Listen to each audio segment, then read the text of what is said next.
Good afternoon, everybody. I just want to relay that it has been a great week. It's been a great day. Great day yesterday. On the Hill, meeting with senators, earning every vote. I have a great deal of respect for this process. Advice and counsel have gotten great advice. We don't take anything for granted. The conversations have been robust, candid at times, with great questions on policy, personality, everything. So we're going to earn those votes. We're fighting all the way through the tape. I'm grateful to have the president's support, because his vision for this Department of Defense is to bring it back to its core capacity of deterring our enemies and, if necessary, defeating those enemies. And that means ultimately putting war fighting at the middle of what the Pentagon does. No more social justice, politically correct approaches to how we fight and conduct wars. This is about lethality, meritocracy, readiness, war fighting, and accountability. And I'm grateful that President Trump has bestowed this opportunity on me. This process has been a very good one, despite all the noise on the outside. Had a great interview with Megyn Kelly yesterday, and we'll continue to answer questions specifically to senators, who are the ones that deserve answers to every question they have. And in every office we've stood in, we've welcomed that opportunity. It has been a great week. It's a process that's ongoing, and we look forward to finishing. Will you support the release? Will you support the release of that whistleblower report for the concern? It's very interesting what the press likes to dub a whistleblower report, which some others might clarify as an email from a disgruntled employee. One might say. So would you support the release of How that? do you think it convinced Joni Ernst on the issue of alcohol? We've had great conversations about who I am and what I believe, and frankly, the man I am today, because of my faith in my Lord and Savior Jesus Christ and my incredible wife, Jenny, right here. I'm a different man than I was years ago, and that's a redemption story that I think a lot of Americans appreciate, and I know from fellow vets that I've spent time with, they resonate with that as well. You fight, you go do tough things in tough places on behalf of your country, and sometimes that changes you a little bit. And by the grace of God and my Lord and Savior, I had an opportunity to come on up out of it and do great things with great veterans organizations that fought for vets, that fought for reform at the VA and for war fighters, and at the Fox News Channel to advocate for those very same causes. And I'm proud of what I fought for. I'm not going to back down from them one bit. I will answer all of these senators' questions, but this will not be a process tried in the media. I don't answer to anyone in this group, none of you, not to that camera at all. I answer to President Trump, who received 76 million votes on behalf and a mandate for change. I answer to the 100 senators who are part of this process and those in the committee, and I answer to my Lord and Savior and my wife and my family. I'm proud to be here. And as long as Donald Trump wants me in this fight, I'm going to be standing right here in this fight, fighting to bring our Pentagon back to what it needs to be. I gotta say, I'm shocked that there's still momentum behind trying to attack this guy and get him out of here. I mean, listen to what the charges are or the allegations are against him. There's a employee that says they saw him drinking several times at Fox News. Okay, snooze, like he said, that's a one person's word that got fired. And then the thing with this girl in 2017, what if there's any victim here, it's that lady's husband, not because of Pete Hegseth from what it sounds like, but because of that disgusting woman.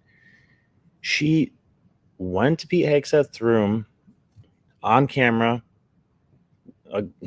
completely on her own, not against her will or anything, on camera, going to his room, 2 a.m., her husband's trying to contact her, doesn't hear from her until 4 a.m., where she returns to where her husband and children are sleeping in the same hotel room.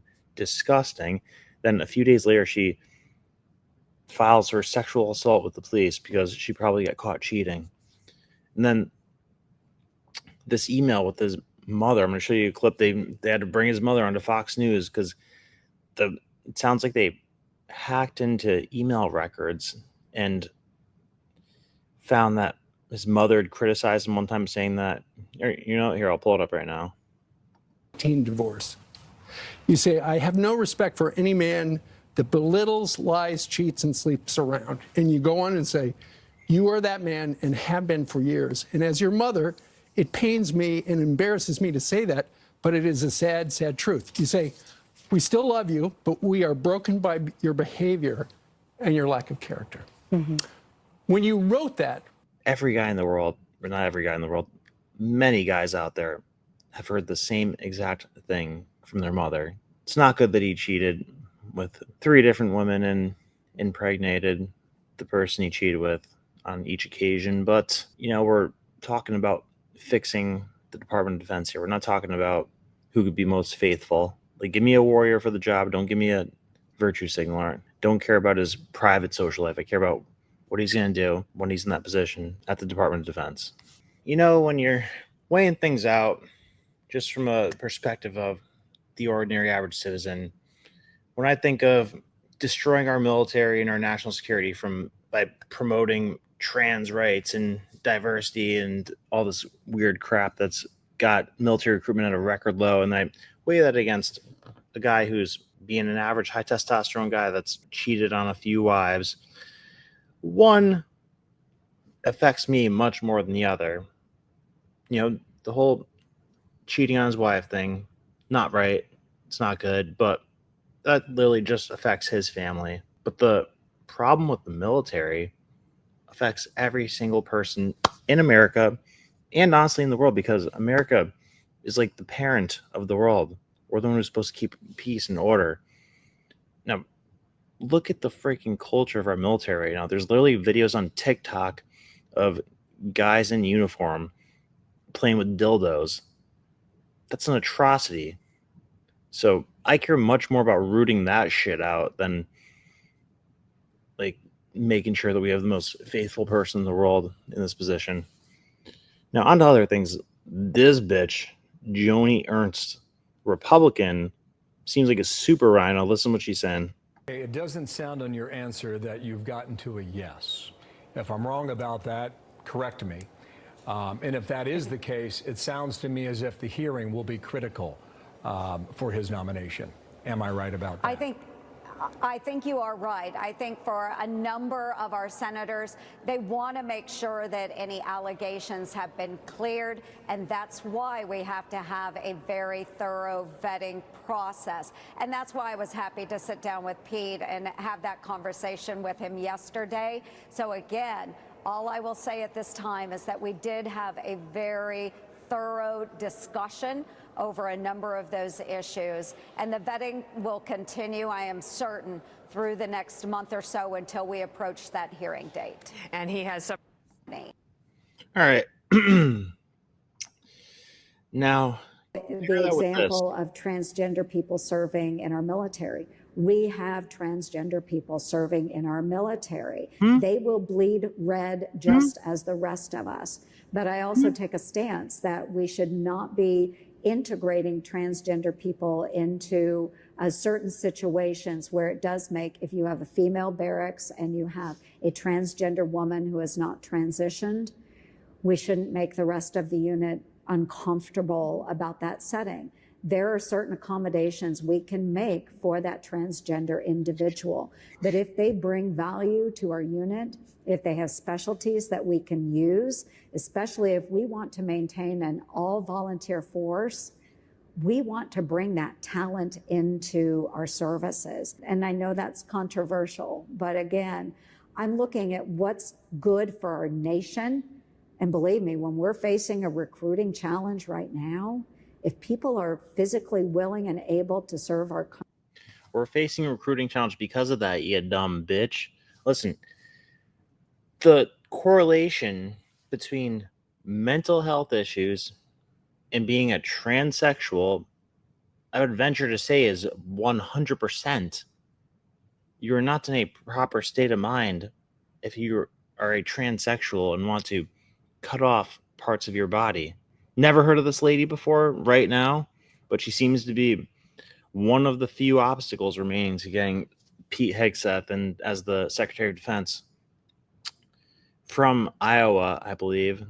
And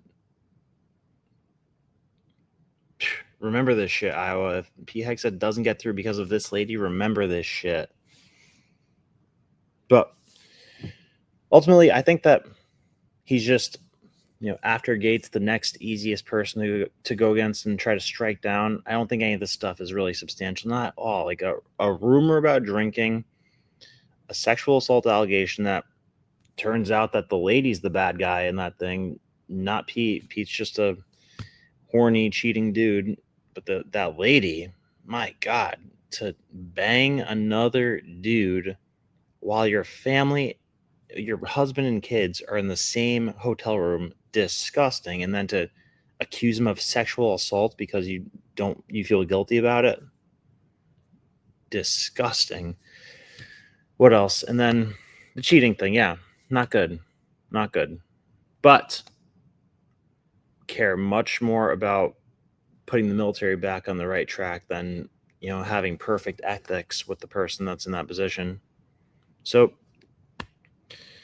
let me know what you think in the comment section. As always, like and subscribe, and check out the Forbidden Book Society. We're picking the new book of the month. We did Committee of 300. We did the Rothschild Dynasty. This month, I believe we're picking between the Federal Reserve Conspiracy, one of the all-time most forbidden books, the Technocratic Era by Zygmunt Brzezinski, the person who was Jimmy Carter's national security advisor. He was like another version of Henry Kissinger, like a liberal Henry Kissinger. And Technocratic Society, that's what they did to China. That's what they're trying to do to us right now. And then the other option is going to be what the hell is it called?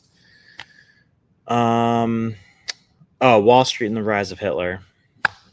So there's a direct, weird money trail coming from Wall Street to the Nazis when we had all kinds of penalties on them that wouldn't have made sense if we were sending money to them. We were trying to penalize them for World War I at the same time. But anyway, it's a topic for another day. Join the Forbidden Book Society, link below. Love you. See you later.